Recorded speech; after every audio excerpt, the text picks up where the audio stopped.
Welcome to the Eye Opener. I'm your host, Michael Lewis. Florida Governor Ron DeSantis has unveiled another round of legislation in the state's combat against big tech. Secretary of State Antony Blinken announced that Americans will pay over $200 million to the WHO. Guess who else is shaking at their feet after President Trump's fiery statement against McConnell? And who would have guessed that BLM's call to defund the police would backfire? Okay, my friends, let us dive into the truth together. Florida Governor Ron DeSantis has unveiled another round of legislation in the state's combat against big tech. In a press conference on Monday, DeSantis announced the Transparency in Technology Act, which will check the growing power and influence of big tech in the Sunshine State and allow Floridians to take back their privacy. DeSantis said Florida will have more balance of power where consumers can have certain control over their most sensitive data. The governor said, "We're going to shift the balance of power back to the consumers and away from big tech, because Floridians are no longer going to be dictated to by those companies." The bill, if passed in the State House and Senate, would force tech platforms to disclose data they have on Florida users and allow them to delete the information if requested. The new law also restricts companies from selling the data and creates legal avenues to sue for noncompliance. While it remains to be seen whether a state will be able to regulate the big companies that operate on a global scale, DeSantis affirmed the legislation and its role in the court of law. He said on Monday, "They operate in the state of Florida. What's the difference in terms of how a rental car would be treated in California versus here?" Earlier this month, DeSantis unveiled another proposal targeting social media companies. This current legislation is an immediate follow-up. The first round of legislation would impose a $100,000 daily fine for any platform found to be censoring politicians and candidates for office. DeSantis said, "Today they may come after someone who looks like me. Tomorrow they may come after someone who looks like you." Here at the Eye Opener, we have learned this from firsthand, from having our Twitter account deactivated to being censored by YouTube. It has become more clear how important it is to restrain the power of the big tech companies if we hope to hold on to our freedoms. Florida is not only a leader in the battle against censorship, the state also serves as a great example of an open economy in the country. You have lockdown states that are putting people out of business. We focused on lifting people up, but by doing that, you actually have new entrepreneurs coming to start new ventures. New restaurants are opening in Florida. New hotels are opening in Florida. And so people view Florida as a place where they can follow their dreams. New York's chain supermarket owner and Red Apple Group CEO John Catsimatidis was visiting Palm Beach in Florida last weekend and was stunned by the Palm Beach's bustling energy as a vast contrast to New York City. We were in Palm Beach for the weekend and it was bustling. You cannot believe how busy, how bustling Palm Beach is. Restaurants opening up all over the place. Beach Ace was busy. San Ambrosio was busy. They were all busy.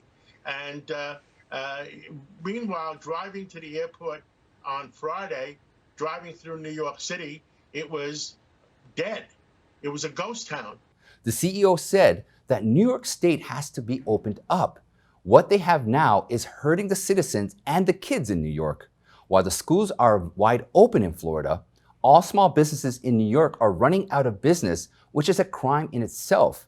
It's not just New York that's still under lockdown. Nearly 100% of students in Florida can go to school to study face-to-face.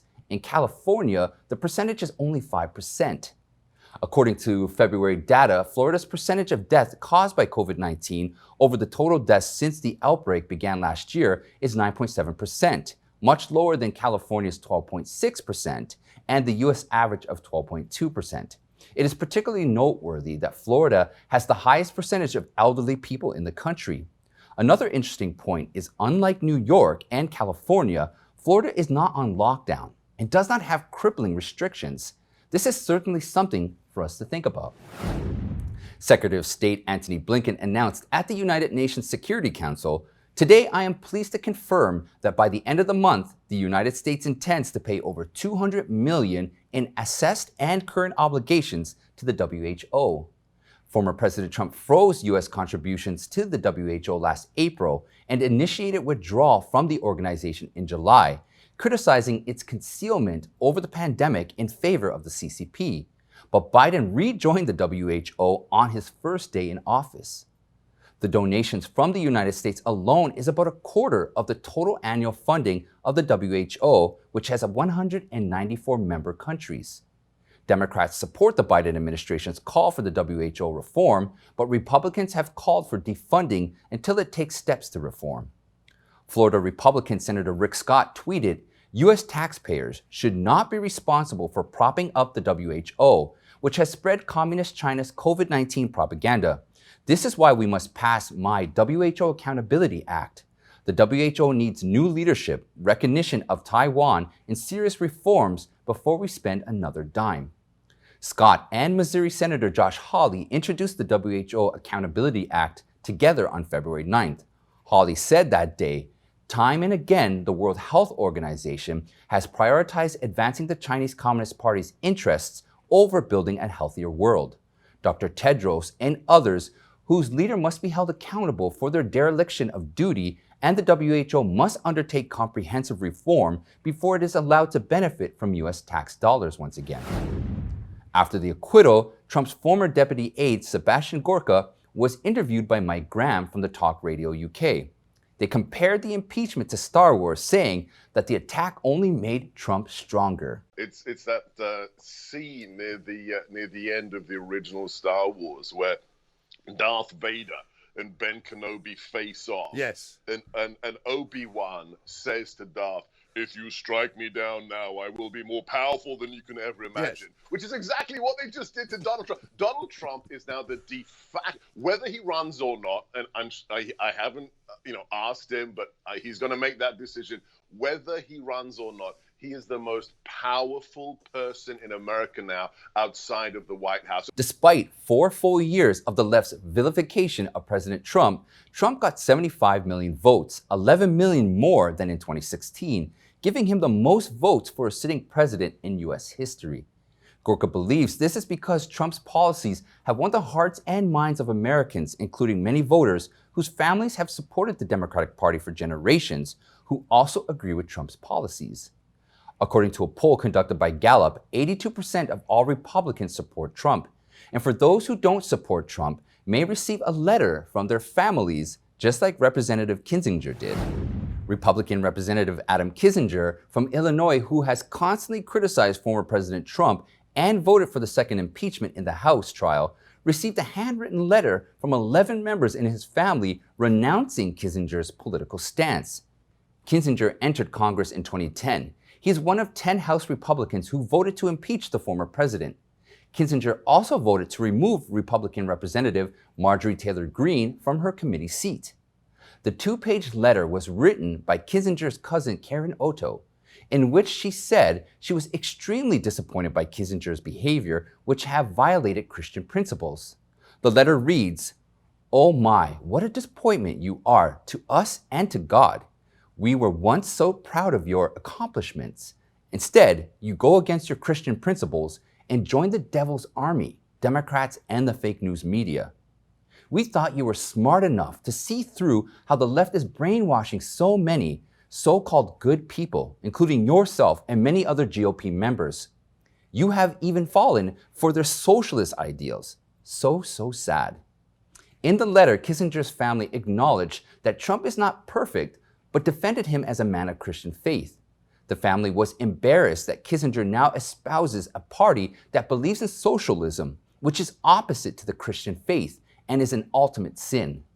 Karen Otto also sent copies of the letter to Republicans across Illinois and the state's congressional delegation, calling to remove Kinzinger's House seat. The letter said, "President Trump has done more for the American people in 4 years than you, Kinzinger, the rhinos, and the Democrats have done in years." Illinois Republican officials were also upset with Kinzinger, saying the congressman is more concerned with his public exposure than representing voters of Illinois. Before we move on, I just want to let everyone know that you can also follow us on Gab, Parler, and Telegram.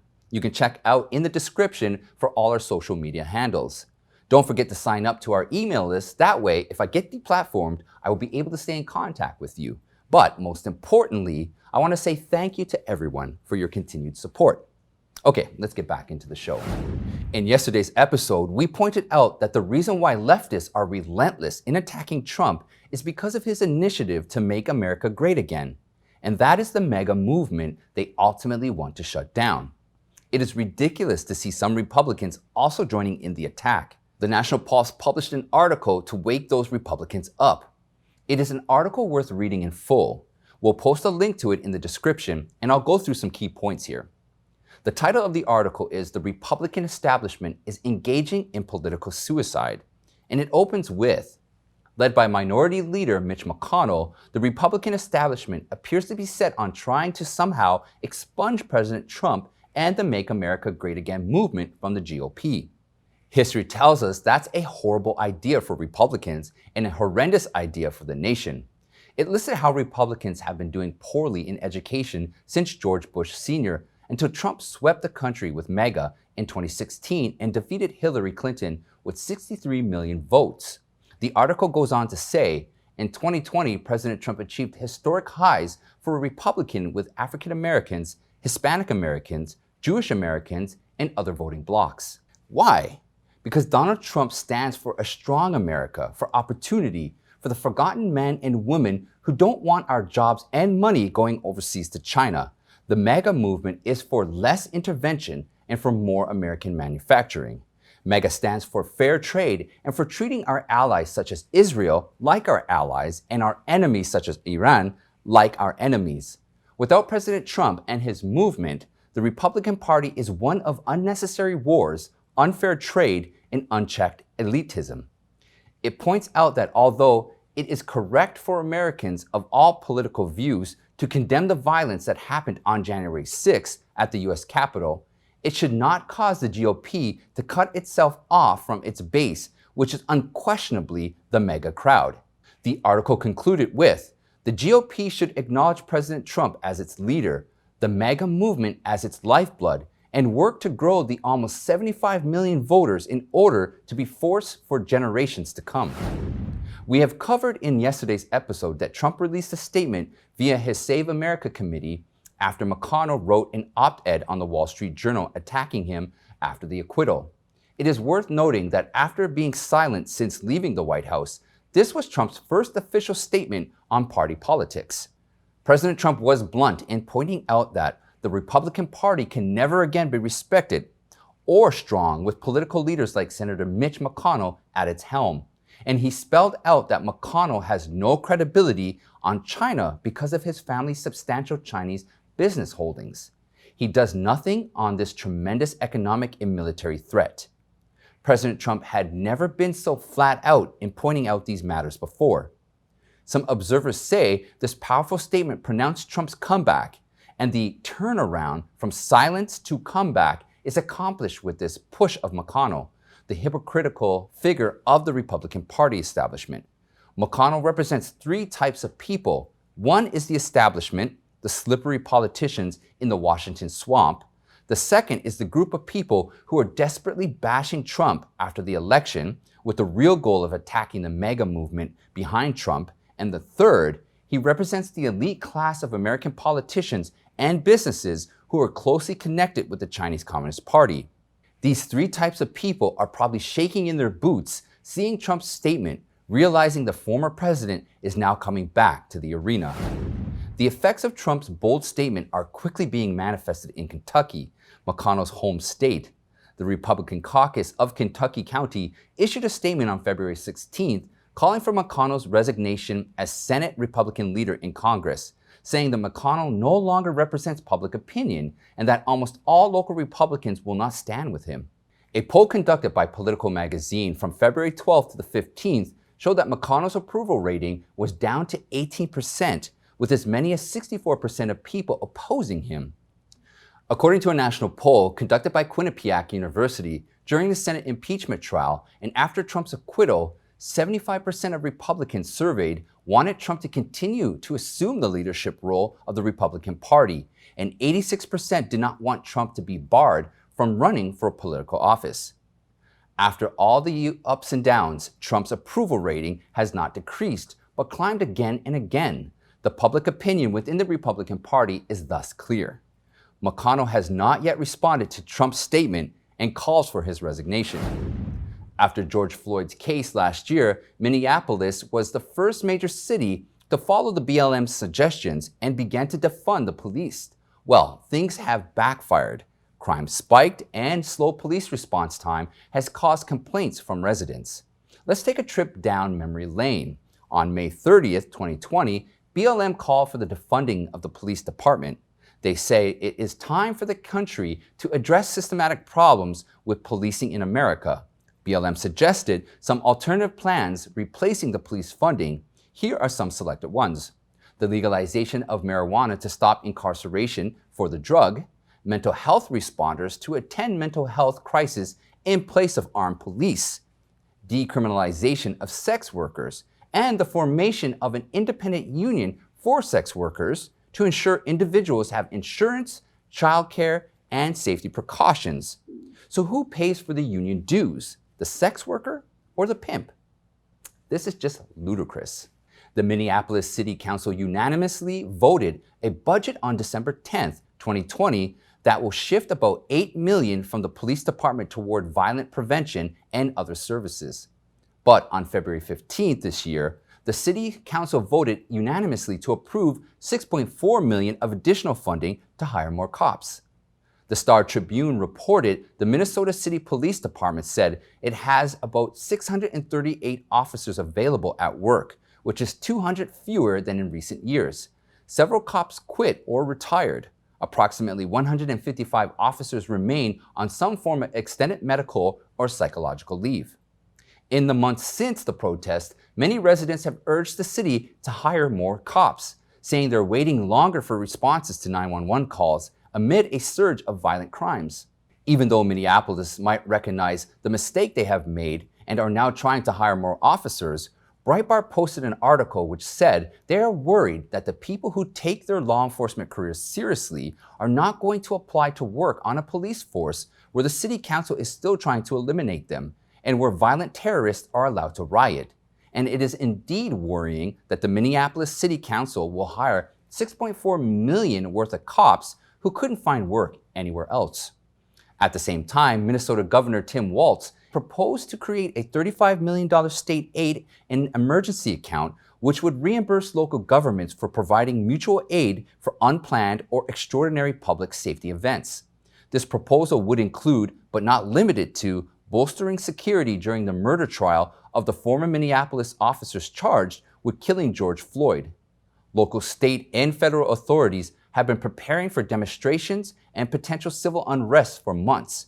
They fear a repeat of violence would erupt again. However, the bill did not pass due to insufficient votes. Yesterday, Rush Limbaugh's show started as usual, but it was his wife's voice that came on. Tens of millions of his audience knew this day would come, but the news still saddened all listeners. Rush Limbaugh, the legendary conservative broadcaster, had left us at the age of 70. The Rush Limbaugh Show lived for 32 years. It is said to be one of the most popular radio shows in American history, at one point reaching more than 15 million live audience, leaving others far behind to catch up. Here's just one example of how amazing he was. Limbaugh lost his hearing at the age of 50. For a radio host who needs to talk to his audience every day, that was devastating. Countless people at the time thought his career was over. But with the help of surgeries, hearing aids, and an assistant, he miraculously returned and continued his show for another 20 years to the end of his life. One of the hallmarks of the Rush Limbaugh Show was his outspoken and unapologetic approach. He was a conservative, but at the same time, he was bold in criticizing the Republican Party's degeneracy and always hit the nail on the head. Limbaugh was also a devout Christian who is not afraid to meet his maker and in turn does not fear death. He remains one of President Trump's staunchest supporters. In his last message to President Trump, Limbaugh said, "My days on earth are numbered, but before I fade away, there is something important I need to say. It may not be important to anyone else, but it's important to me. Win, lose, or fraud, President Trump, I just want to say thank you for the last 4 years. Trump showed his great respect for Rush Limbaugh on Wednesday through an official statement saying, Rush was a patriot, a defender of liberty, and someone who believed in all of the greatness our country stands for. Rush was a friend to myself and millions of Americans, a guiding light with the ability to see the truth and paint vivid pictures over the airwaves. We sincerely wish the legend of Limbaugh will continue through many more Americans standing up for their faith and always speaking for the truth.